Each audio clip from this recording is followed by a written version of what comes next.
Hello and welcome to all of you. This is a very important video for all the HS second year students,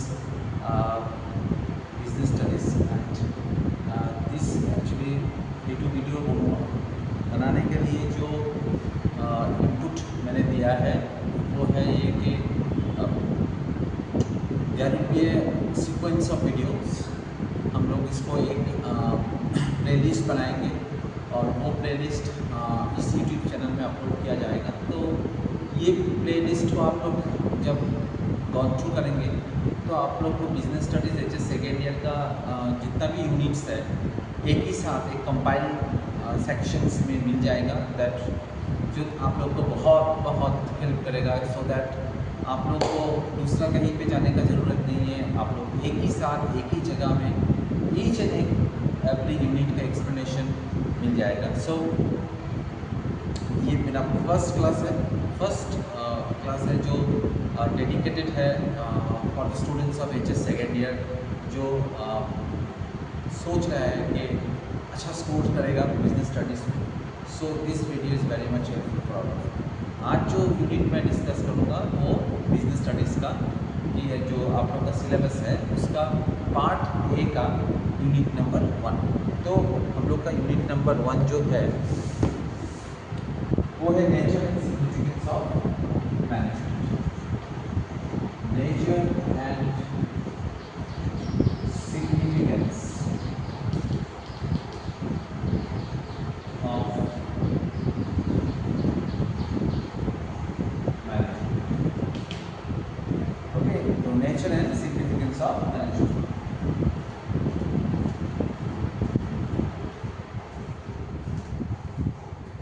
तो इस topic जो है वो unit 1 का है और यूनिट 1 जो है वो बहुत इम्पोर्टेंट है, सो दैट अगर आप लोग यूनिट 1 को पूरा कंप्लीटली अंडरस्टैंड में जाओगे तभी जाके आप लोग का जो सब्सिक्वेंट जितना भी यूनिट्स है आप लोग के लिए उतना ही आसान होगा। सो ये वीडियो जब मैं बना रहा हूँ उसी मेंटलिटी को सोच के रख रहा हूँ कि एक यूनिट जो है वो फॉलोअप यूनिट के लिए बहुत इंपॉर्टेंट है। तो यूनिट नंबर 1 जो है उसमें है nature and significance of management. तो मैनेजमेंट का नेचर क्या है मैनेजमेंट, क्यों हम लोग के लिए इंपॉर्टेंट है मैनेजमेंट का कॉन्सेप्ट, क्या चीज़ होता है management, that will be explain in this particular video. तो फर्स्ट ऑफ ऑल मैनेजमेंट जो है वो बेसिकली होता क्या चीज़ है, ये चीज़ क्या है वो हम लोग पहले समझेंगे, ठीक है। तो एक डेफिनेशन हम लोग ले लेते हैं। यहाँ में हम लोग के पास बहुत सारा डेफिनेशन है। एक डेफिनेशन जो कुम्स ने दिया है उसके हिसाब से मैं बोल रहा हूँ आप लोग को। Management is the art of getting things done through and with the people in formally organized group. It is emphasized that management is getting the work done with the cooperation of people working in the organisation. Management का मतलब होता है किसी भी objective या किसी भी organisation का जो गोल होता है उसको अचीव करना, और उस अचीव करने के लिए हम लोग को क्या चाहिए, we just need the cooperation of the people. People का मतलब होता है all the levels of the organisation. आप ये नहीं बोल सकते हो कि सिर्फ टॉप लेवल जो है वो अगर काम करेगा तभी जाके ऑब्जेक्टिव फुलफिल हो जाएगा, ये बात सही नहीं है। टॉप लेवल के साथ साथ मिडिल लेवल का भी कोऑपरेशन बहुत इंपॉर्टेंट है, और मिडिल लेवल के साथ साथ सबसे जो इम्पोर्टेंट कोऑपरेशन है वो प्रोवाइड करते हैं कौन, लोअर लेवल। सो मैनेजमेंट का कॉन्सेप्ट अगर किसी को अगर मैनेजमेंट के बारे में जानना है तो मैनेजमेंट का मतलब ही होता है क्या, management is something that brings cooperation, management is something that brings discipline, management is something that believes on group activity. इसमें कोई इंडिविजुअल एक्टिविटी का बात नहीं होगा, और इंडिविजुअली अगर आप किसी भी ऑब्जेक्टिव को टारगेट करोगे तो it is impossible to get rich. तो सबसे इंपॉर्टेंट चीज जो होता है, जो मैनेजमेंट बिलीव करता है, वो है क्या, अपने ऑब्जेक्टिव्स को, अपने ऑर्गेनाइजेशन का टारगेट को, अपने ऑर्गेनाइजेशन के गोल को आप अचीव करो with the cooperation of all the peoples who are engaged with the organization. So this is known as what, management. Okay, तो आज से अगर आपको कोई भी पूछेगा कि मैनेजमेंट का मतलब होता है क्या मैनेजमेंट का मतलब होता है getting things done, okay, not individually but by the cooperation of the others. It is a systematic approach. It is a systematic, disciplined approach, so that the organization can achieve their objectives by bringing together all the inputs together, so that the organization can achieve the objectives effectively and efficiently with maintaining efficiency. That is known as what? Management. Okay. उसके बाद जो बहुत important चीज़ होता है वो है क्या, इसका नेचर क्या क्या होता है। तो बहुत सारा नेचर होता है।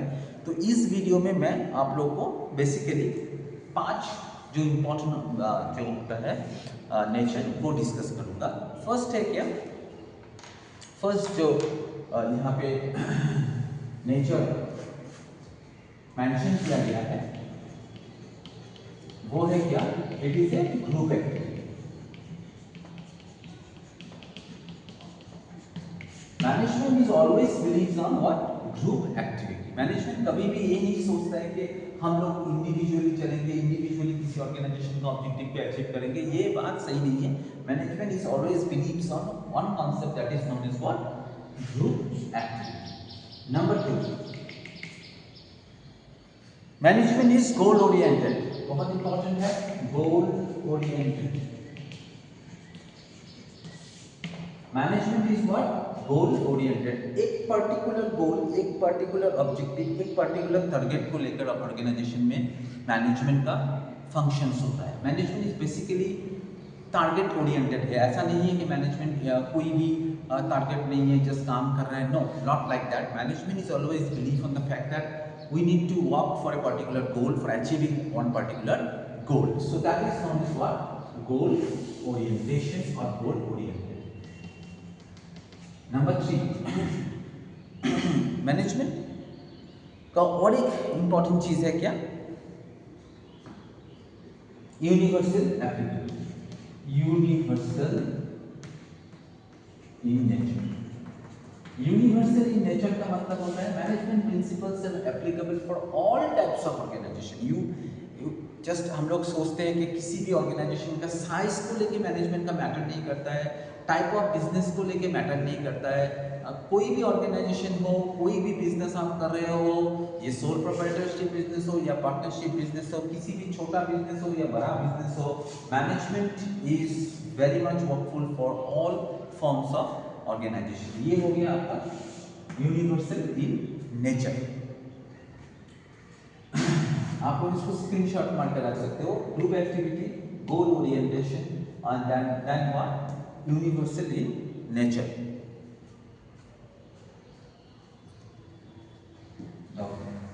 So next very important point, management is needed in all levels of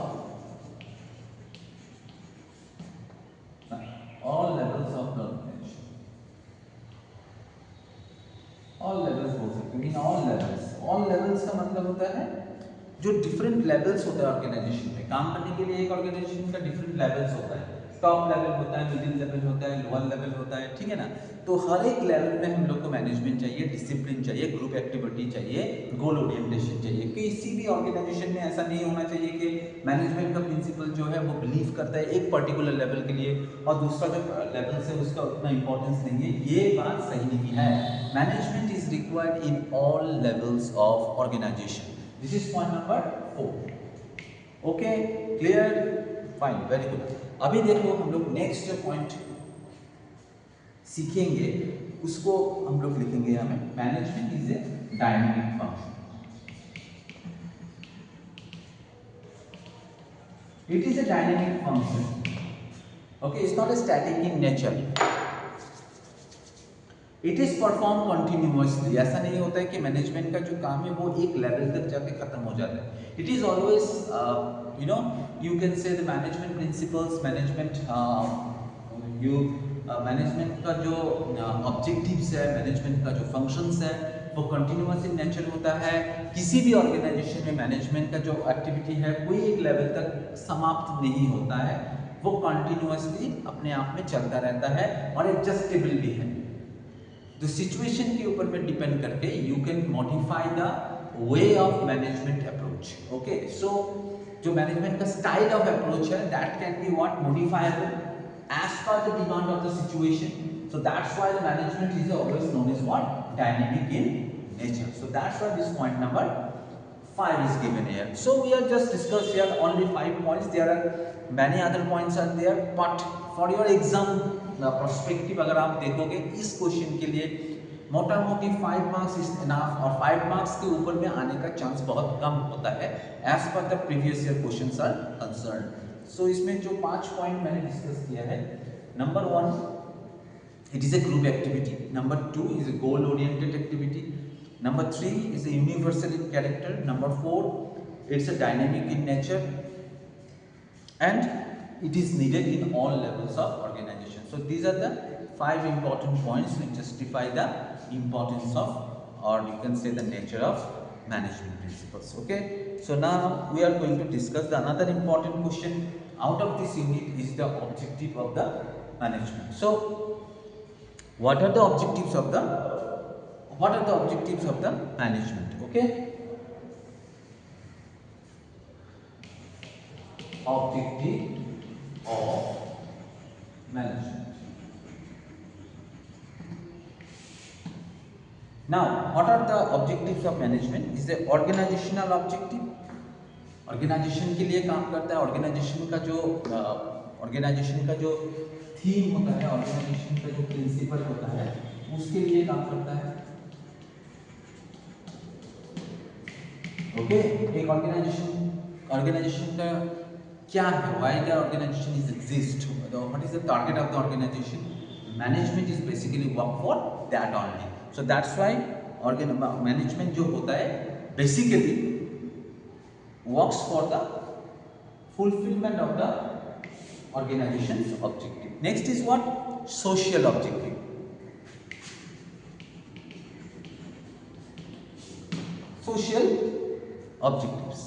Social objectives भी होता है मैनेजमेंट का. कुछ ऑब्जेक्टिव्स ऐसा होता है कि organizations are basically work for some targets, some goals, but management principles are not only focus on the profit motive only, but they also try to focus on the fact that the customers who are associated with that organizations are also get the desired products. As per the money they spend for a particular product, they get the accurate amount of product. So that's why the management is also considered to be a work for some social objectives. So that is the point number 2. Next is what? Individual objective.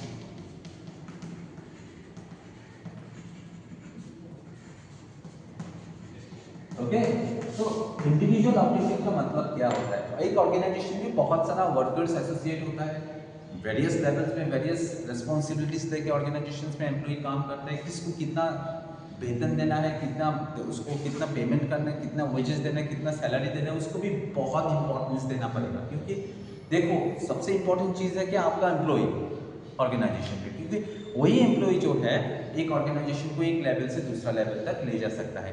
अगर वो employ satisfied नहीं रहा तो organisation कभी भी move on नहीं कर सकता है. सो किसी भी ऑर्गेनाइजेशन छोटा बड़ा जो भी हो, एक ऑर्गेनाइजेशन को सक्सेस तक ले जाने के लिए उस ऑर्गेनाइजेशन का एम्प्लॉय को सेटिस्फेक्शन लेवल तक ले जाना बहुत इंपॉर्टेंट होता है. और उसका काम बेसिकली किसका होता है? Management is also give importance to the satisfaction level of the individuals who are working in the organization. So that's why this point number 3 is given here. उसके बाद और एक इम्पॉर्टेंट क्वेश्चन जो है, जो एग्जाम में फॉलो अप होता है, मैं उसको भी इधर में आप लोग इसको स्क्रीनशॉट मार सकते हो. Okay fine. Next is what? Management is a science and arts.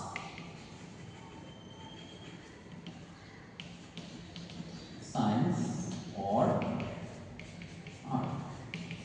This is also very important question जो डिफरेंट तरीके से एग्जाम में आता है. तो आज थोड़ा मैं आप लोग को समझा दे रहा हूँ. देखो management can not be considered exclusively as a science और एक्सक्लूसिवली एज ए आर्ट, क्योंकि मैनेजमेंट में सबका प्रिंसिपल्स थोड़ा बहुत होने से भी एसोसिएट होता है. ठीक है.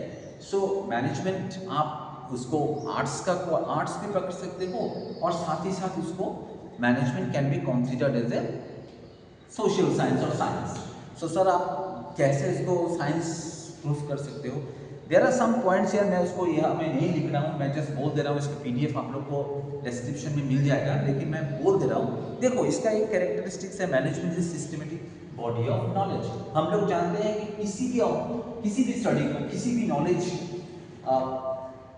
किसी भी एक थॉट को आप साइंस तभी पकड़ोगे कि अगर उसका जो सिस्टमेटिक बॉडी ऑफ नॉलेज अगर होगा, तभी वो जाके क्या हो सकता है, साइंस उसको हम लोग मान सकते हैं। और मैनेजमेंट इज ए सब्जेक्ट और ए डिसिप्लिन जिसके अंदर में ये कैरेक्टरिस्टिक्स है। Management is a what, a systematic body of what, knowledge. So that's why management can be considered as a science. ये एक कैरेक्टरिस्टिक्स मैंने बोला है, उसके अलावा दो भी है। Management are evolve on the basis of continued observation. ये कोई ऐसा नहीं है कि कोई जस्ट मैंने प्रिंसिपल एक बना लिया, उसको आगे हमें एप्लीकेशन करते हैं, ये नहीं है। मैनेजमेंट प्रिंसिपल्स जो है वो थॉटफुल एप्लीकेशन के बाद डिजाइन किया गया है।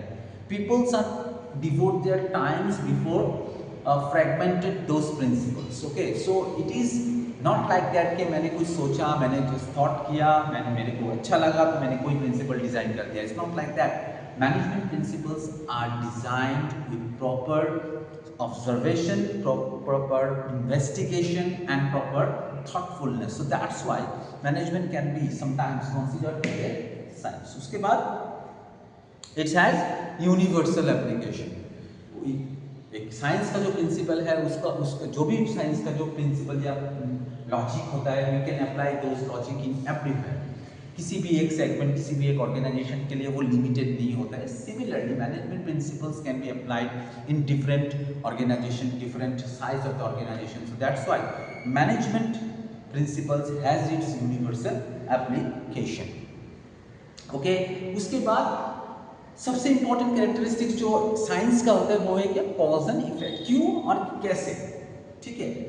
तो कॉज एंड इफेक्ट जो होता है वो साइंस का सबसे इंपॉर्टेंट कैरेक्टरिस्टिक्स होता है, और वही प्रिंसिपल मैनेजमेंट में भी प्रेजेंट है। सो दैट्स व्हाई मैनेजमेंट बिलीव कि अगर कुछ है, मैं जो कुछ बोल रहा हूँ उसका कुछ रीजन होना जरूरी है और उसका कुछ प्रभाव भी होना जरूरी है। That's why management can be considered as a part of what, science. अभी उसको हम लोग आर्ट्स कह सकते हैं, डेफिनेटली कह सकते हैं सर, क्योंकि इसमें कुछ है जो पॉइंट्स है जो इस थॉट को जस्टिफाइड करता है। Point number 1, personal skill. Management is an art as one has to use his personal skill and knowledge in solving complicated managerial problem. एक स्ट्राइक हो गया, सुबह में मेरे को फोन करके कोई बोला कि सर कॉलेज में या और आपका ऑर्गेनाइजेशन में स्ट्राइक हुआ है, लेबर्स ने स्ट्राइक किया है। तो ये आपका स्किल है, मैनेजर का स्किल है कि वो जाके उस प्रॉब्लम को रिजॉल्व करे। कैसे करे, वो स्किल होता है, वो एक आर्ट्स का एक प्रिंसिपल होता है जो मैनेजमेंट में प्रिवील करता है। तो that's why this point number 1 justifies that management is A art. Okay, number 2, it's a practical knowledge. Here we can use our practical knowledge, ideas to modify the develop the management principles. So that's why management can also be considered as a part of what, art. उसके बाद creativity, very important point. Arts का एक सबसे important point होता है कि creativity, कुछ नया करना, कुछ सोचना जो वास्तविक में जब आएगा वो बहुत अच्छा रिजल्ट देता है, ठीक है। Similarly in management you can bring creativity, you can bring some newness which creates revolution. So that's why ये भी प्रिंसिपल भी है जो जस्टिफाई करता है कि management is a what, art. Okay, so that's why management can be considered as a science and what, arts. Okay, so this is a very important question from previous year में मैंने जितना भी देखा है ये क्वेश्चन फॉलो अप हुआ है।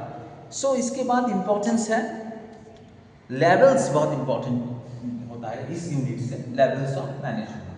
तो लेवल्स का मतलब क्या होता है, what are the various levels of management. So generally there are 3 levels of management, top, middle and lower level. इसका जो डिस्क्रिप्शन है वो हम लोग सब्सिक्वेंट चैप्टर्स में फिर मिलेगा, आप लोग को बहुत इलाबोरेटली मिलेगा। सो टॉप लेवल में हम लोग जनरली क्या कौन कौन होता है, मैं एकदम मैं आपको बोल दे रहा हूँ। Owners, board of directors, managing directors, chief executive, general managers, established. जो पॉलिसीज बनाते हैं, एग्जीक्यूशन नहीं करता है, जो पॉलिसीज को डिजाइन करते हैं उसको कहते हैं क्या, वो people who are belongs to the top level. अभी सर मिडिल में कौन रहता है, अभी देखो मिडिल में the level of middle management is basically concerned with the task of implementing the policies and plans laid down by the top management। जो top decision लेता है उसको कौन इंप्लीमेंट करता है, मिडिल में। अभी मिडिल का कुछ एग्जाम्पल, जैसे सीनियर मिडिल मैनेजमेंट होता है, फंक्शनल हेड्स होता है, production manager, marketing manager, finance manager. Junior middle management में होता है divisional manager, sectional manager, deputy manager, branch manager. ये सब आता है कौन, इस सेक्शन में, मिडिल में। ओके, जो मिडिल में आता है वो किसके लिए काम करता है, टॉप के लिए। और मिडिल के बाद जो सबसे इंपॉर्टेंट लेवल आता है वो क्या, लोअर लेवल। ये सबसे नीचे वाला लेवल होता है, लेकिन ये जो होता है वो बेस होता है किसी ऑर्गेनाइजेशन में। अगर ये लेवल को आप कंसर्न नहीं करोगे, इस लेवल को प्रायोरिटी नहीं दोगे, तो किसी भी ऑब्जेक्टिव्स का सफल तरीका से उसको अचीव करने का जो ऑब्जेक्टिव होता है ऑर्गेनाइजेशन का, वो कभी भी अचीव नहीं होता है। इधर में सबसे इंपॉर्टेंट चीज होता है कि जो एग्जीक्यूशन होता है किसी भी काम का, वर्कर्स लेवल का, वो इस लेवल में रहता है। और यही जो है वो टॉप और मिडिल लेवल का जितना भी प्लान्स है, पॉलिसीज है, थॉट है, उसको फैक्ट्स में लाने का काम करता है। So this level is considered to be the base of any organization. So हम लोग को किसी भी लेवल्स को ज़्यादा प्रायोरिटी देने का जरूरत नहीं है, लेकिन हर एक का कोऑपरेशन नीडेड होता है, टॉप से लेकर लोअर तक। जितना भी ऑर्गेनाइजेशन है, they need to work together to bring the reality in picture. Okay, कोई भी ऑर्गेनाइजेशन का जो रियल ऑब्जेक्टिव होता है वो अगर तुम थॉटफुली लाना चाहते हो, तो ये तीनों लेवल का कोऑपरेशन होना बहुत इंपॉर्टेंट होता है। So this is also a very important question. उसके बाद है एक बहुत इंपॉर्टेंट चीज जो हम लोग को जानना चाहिए, वो होता है क्या, coordination. Coordination of the coordination, why coordination is essence of the organization. ये क्वेश्चन बहुत आता है, कोऑर्डिनेशन। तो सर कोऑर्डिनेशन का मतलब होता है, कोऑर्डिनेशन का मतलब होता है ग्रुप में काम करना, टुगेदर काम करना, ठीक है ना। को एक सेगमेंट में सिस्टमेटिकली पॉसिबल होता है कि कोऑपरेशन में काम करना, एकजुट होकर काम करना, डिलिबरेटली सब आके, कोई प्रेशर में नहीं, एक साथ सब आके काम कर रहा है। That is a fundamental thing for the success of any organization. Sir किसी भी ऑर्गेनाइजेशन में अगर आप काम करना चाहते हो, किसी भी ऑर्गेनाइजेशन में अगर तुम सक्सेस लाना चाहते हो, तो उस ऑर्गेनाइजेशन का जितना भी वर्कर्स है, they need to work together. That is very very important. ऐसा नहीं हो सकता कि किसी भी एक ऑर्गेनाइजेशन में कोऑपरेशन नहीं है, डेलिबरेशन नहीं है, आप फोर्सफुली काम कर रहे हो, तो ऑर्गेनाइजेशन में सक्सेस लाना पॉसिबल नहीं है। Success of the organisation is depends on the cooperation and coordination of all the peoples who are working in the organization. Okay, हम लोग को जब कोऑर्डिनेशन मतलब सब मिल के काम करना है, और कोऑपरेशन मतलब विलिंगली अगर तुम आके काम कर रहे हो। हम लोग को कोऑर्डिनेशन एंड कोऑपरेशन दोनों चाहिए एक ऑर्गेनाइजेशन में सक्सेस मिलने के लिए। जैसे सबका पार्टिसिपेशन चाहिए, और वो पार्टिसिपेशन फोर्सफुली नहीं होना चाहिए, वो पार्टिसिपेशन आपके बाय हार्ट आना चाहिए कि सर हमको काम करना है ऑर्गेनाइजेशन के बेनिफिट के लिए, सर हमको ऑर्गेनाइजेशन को एक लेवल तक ले जाना है। तो that's why this coordination is very very important in order to bring the desired objective, to bring the desired success of the organization. So that's why coordination is very very fundamental for the success of any organization. So coordination is the essence of management होता है, backbone होता है किसी भी organisation के success के लिए। Coordination is considered to be the backbone of the organization. So that is a summary of this particular chapter, unit number 1। इस यूनिट में से आप लोग को ये छोड़ के दो और क्वेश्चन बहुत इंपॉर्टेंट होता है, जो मैंने ऑलरेडी मेरे एक्सप्लेनेशन से आप लोग को समझ में आ गया होगा कि फंक्शंस क्या होता है मैनेजमेंट का, ठीक है, और इम्पोर्टेंस क्या होता है। फंक्शंस एंड इम्पोर्टेंस जो है वो भी आप लोग मेरे एक्सप्लेनेशन जो आज का जो वीडियो है उससे आप लोग समराइज कर सकते हो, या आप लोग के लिए होमवर्क हो गया है, आप लोग इसको आप टास्क समझ के ले लोगे। मैं सर का जो डिस्क्रिप्शन मैंने आज दिया है सुन रहा है, तो उससे हम लोग कैसे फंक्शंस और इम्पोर्टेंस ऑफ मैनेजमेंट लिख सकते हैं, ठीक है। So this is the summary of this particular unit. हम लोग को ये यूनिट इसी तरह से समझना है। This unit is very very important for your HS second year final exam. सो हम लोग ने जितना भी टॉपिक आज इस सेशन में डिस्कस किया है वो टॉपिक का आई होपफुली सबके पास उसका स्क्रीनशॉट है ही है। अगर नहीं है तो थोड़ा फॉलो अप करके इसको ले लेना, वीडियो को पूरा देखना, तब समझ में आएगा एक पॉइंट के साथ और एक पॉइंट का क्या मेल अप है। तो ये हो गया यूनिट नंबर 1। मैं प्रोसेस करूँगा जितना हो सके फॉलो अप वीडियो बना के एक प्लेलिस्ट बना दूँ आप लोग के लिए, so that you can get all the videos related with the business studies in a compiled form, और आप लोग के एग्जाम के लिए बहुत हेल्पफुल हो। With this I am going to wrapping up this particular session of the video. If you like this, then please subscribe my YouTube channel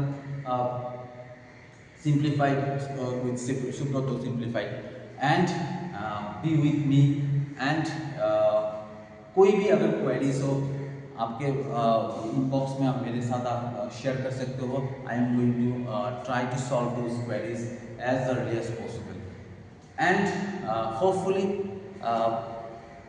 ये session आप लोग के लिए बहुत हेल्पफुल होगा। If you like then please be with this channel, and thank you for watching this video, एंड ये video को पूरा देखना है आप लोग, ठीक है। Thank you so much. Hopefully हम लोग और एक वीडियो अपलोड करेंगे unit number 2, and if possible then the playlist will be published with 10 to 15 days. Thank you so much for watching this video.